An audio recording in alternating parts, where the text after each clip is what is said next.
Bu et approuvé, Cahors 2019, le GC du cèdre. Donc, c'est-à-dire le grand cèdre. Par rapport à la cuvée qu'on a goûté, le cèdre 2019, effectivement, hein, il y a une marche en plus.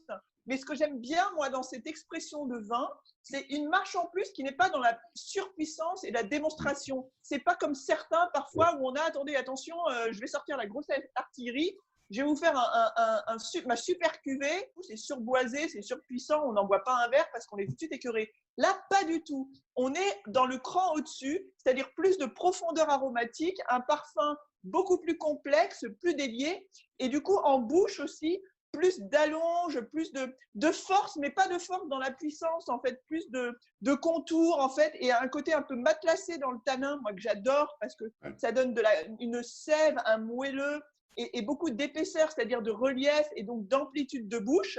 Et du coup, on est vraiment totalement Malbec, mais avec cette finesse, cette élégance, cette trame juteuse. Olivier, est-ce que c'était clair ?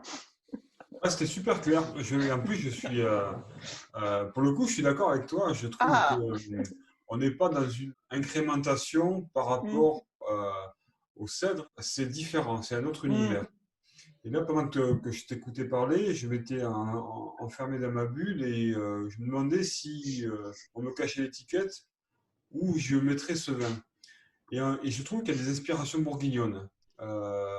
On est Malbec dans la texture, on est Malbec dans le toucher, le tactile, la suavité, mais quelque part, il y a une forme de délicatesse, d'espèce de légèreté, de juste proportion dans l'expression. Quand tu sens le nez, tu n'es pas du tout solaire, enfin, clairement.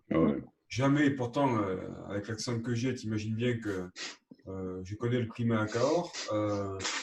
Mais vraiment, on est perdu, quoi. Et ça me plaît d'être perdu, ça me plaît d'être un peu bousculé. Les grands vins, comme les grandes œuvres d'art, ça bouscule au départ. Et après, tu ne peux plus t'en séparer. Et clairement, heureusement qu'il y a de l'alcool parce que je pense que je finirai la bouteille. C'est délicieux. Évidemment, on coche toutes les cases. Hein. C'est extrêmement persistant en finale, très équilibré, avec une très grande complexité, tu l'as évoqué. Mais il y a une forme de recherche, de conception esthétique qui dépasse toute logique de gamme. Voilà, on change d'univers. Et pour ça, pour moi, c'est une performance qui justifie non seulement le qualificatif de grand vin, mais en plus le prix, parce que c'est un prix quand même ambitieux. Mais quand on le compare à d'autres régions prestigieuses, franchement, c'est tout à fait légitimé. Voilà. Bon, je vois Fabrice que tu acquiesces, donc je vais te céder la parole. Hein. Merci. Je suis un peu d'accord sur le côté perdu, parce qu'on a un vigneron qui a depuis longtemps dépassé les lignes de son appellation.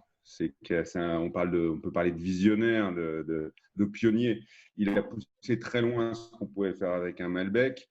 On a des tanins relativement fins sur des vins qui sont supposés être massifs.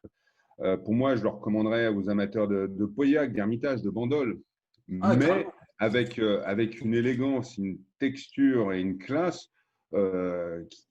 qui est rare, qui est assez unique. C'est clairement un grand vin singulier, avec une complexité. Là, il y a des notes de poivre, il y a des notes de camphre, il y a des notes de fleurs. C'est un Malbec ultime.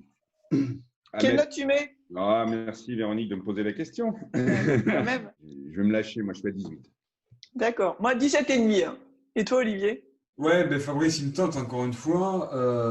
18, ouais, 17,5, 18. Et à ce prix-là, je maintiens que si l'étiquette dit vrai, ça fait bien 13 degrés d'alcool. Je suis plutôt dans un esprit bourguignon, raffiné, et effectivement, ça justifie amplement son prix. Bu et approuvé, totalement. Bu et approuvé. Ouais, ciao. We'll get red hot.